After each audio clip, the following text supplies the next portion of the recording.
Princesses want a prince, some want a fancy ball. But Disney, they keep creating girls who either talk to furniture, nap for a century, or trade their literal souls for a pair of legs. Today, we're ranking every Disney princess to see who's a certified idol. F tier, Raya. Yes. What is happening? My friend's a really strong swimmer. Bye-bye, Venturi. She's strong, fierce, and has a cool dragon sidekick. But here's the problem. Her character doesn't feel real. She jumps from trusting no one to trusting everyone too quickly, and the movie never gives her a clear, consistent personality. She's supposed to be a warrior princess on a mission to save the world.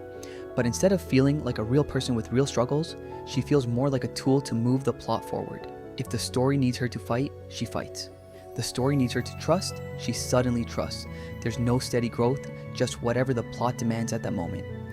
Even her dialogue and decisions feel robotic at times. She's like a slightly confused GPS.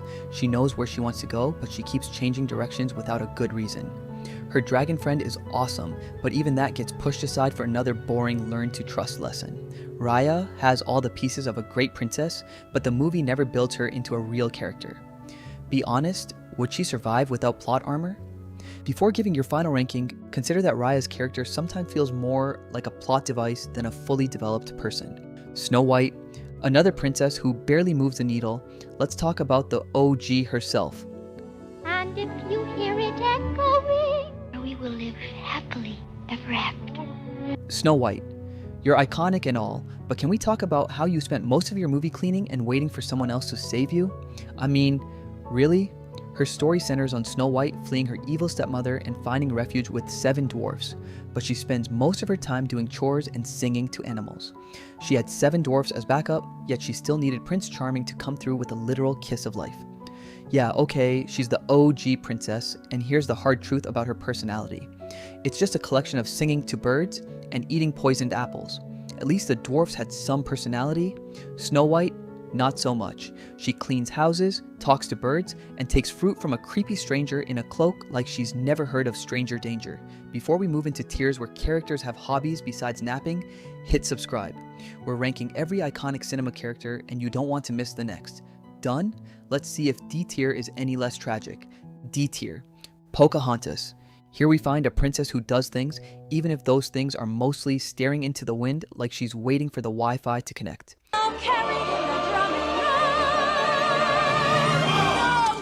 Pocahontas is beautiful, adventurous, and clearly meant to be wise beyond her years.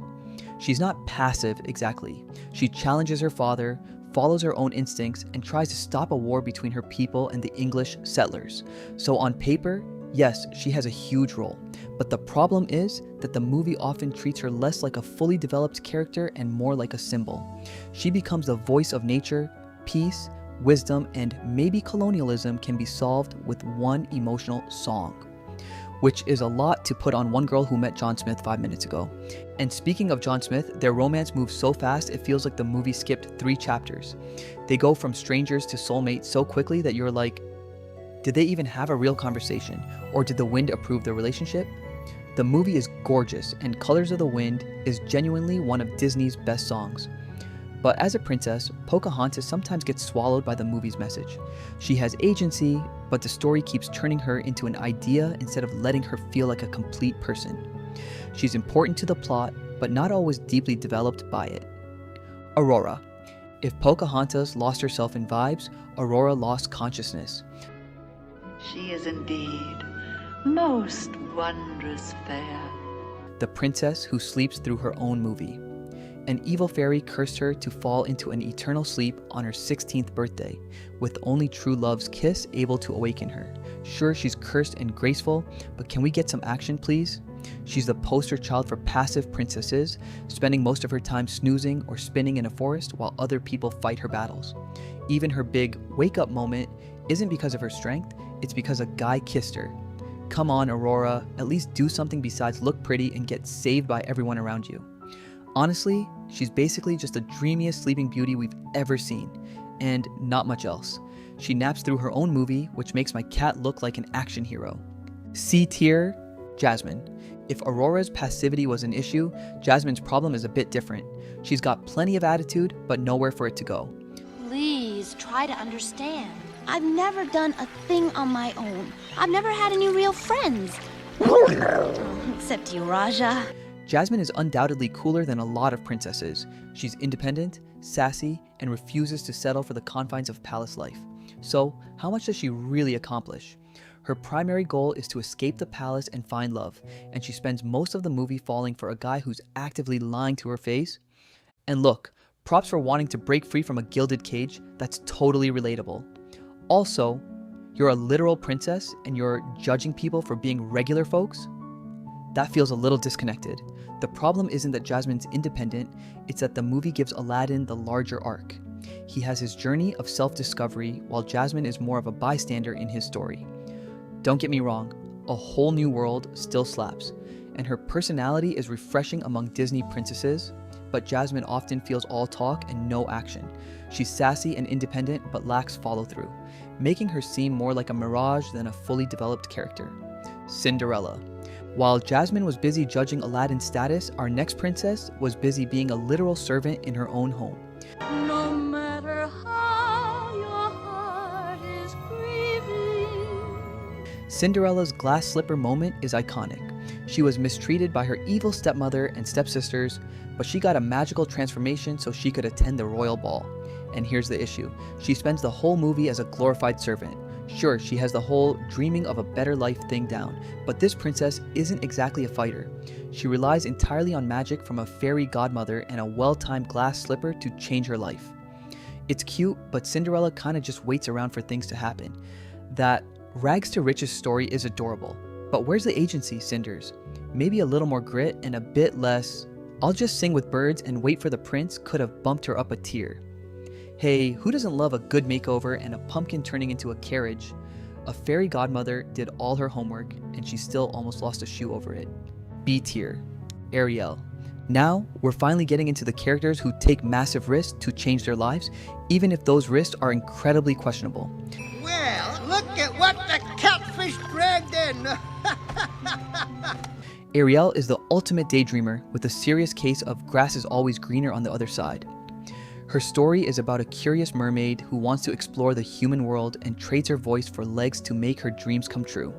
Look, we all love a little undersea adventure, and Ariel's curiosity is admirable. She wants to see the world, and who doesn't? But here's where it goes wrong. She trades her voice for legs because a dude with a dreamy face singing about the sea makes her forget about, everything. Sure, she's brave, and that whole part of your world song still makes us all feel things. But now, this is where things get controversial. When discussing the trait of her voice for a guy she hasn't spoken to much. That said, she's got a personality and loves exploring. She's a classic coming-of-age story, just not the best at thinking things through. She traded her voice for a guy she never spoke to, which isn't romance but a group intervention waiting to happen. Moana. Ariel might have traded her voice to get to land, but Moana didn't need to trade a thing to conquer the entire ocean. The princess who epitomizes the idea of let's go on an epic journey to save the day, and she truly succeeds. I am one Hero of men. What? She embarks on a daring voyage across the ocean to save her island and restore balance. The best part? She does it without waiting for a guy to come along and tell her she's worthy or special. Moana doesn't need validation. She's determined, fearless, and as badass as they come. Her story is all about self-discovery and learning that you don't need to be anyone's version of what you're supposed to be. Wayfinder, more like a world changer. But here's the flaw. Sometimes, Moana comes off a little too, I've got this, and could stand to listen to others just a little more. Even so, her journey to figure it all out makes her one of the more well-rounded and self-sufficient princesses. Major respect. She wrestles the ocean, ignores a demigod, and only occasionally needs someone to tell her to listen. A tier. Rapunzel. This next pick mastered the art of making the absolute most out of a bad living situation. Best day ever! That is Rapunzel, who is the ultimate hidden gem of Disney princesses.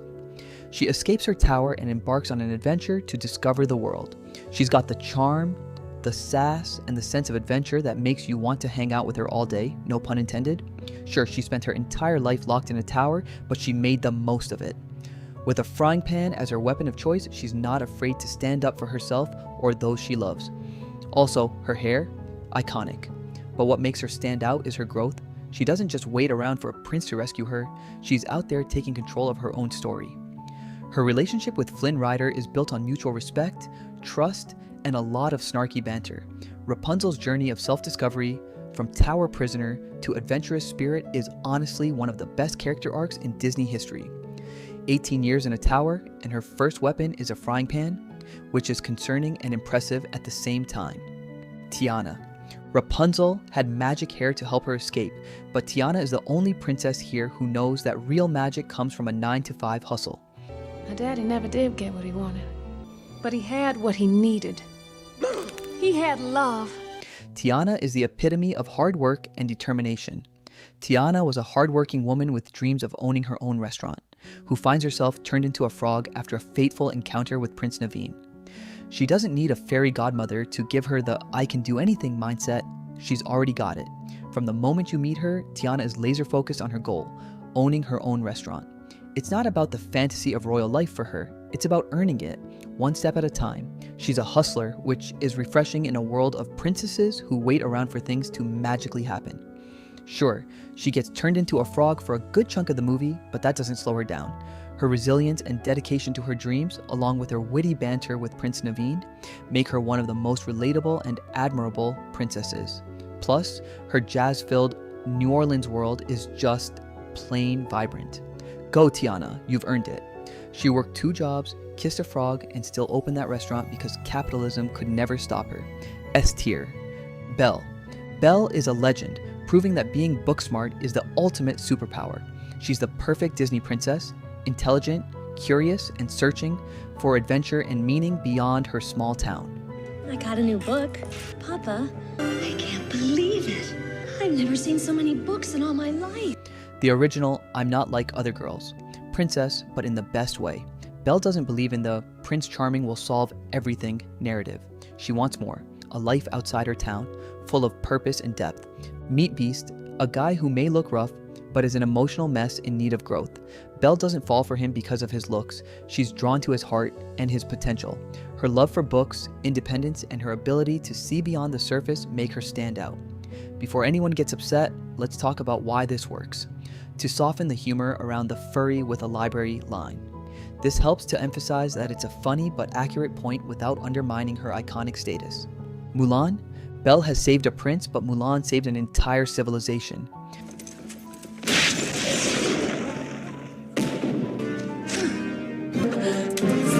Not quite. Mulan is not just a Disney princess, she's a force of nature. She disguises herself as a man to take her father's place in the army and ultimately saves China from an invading force.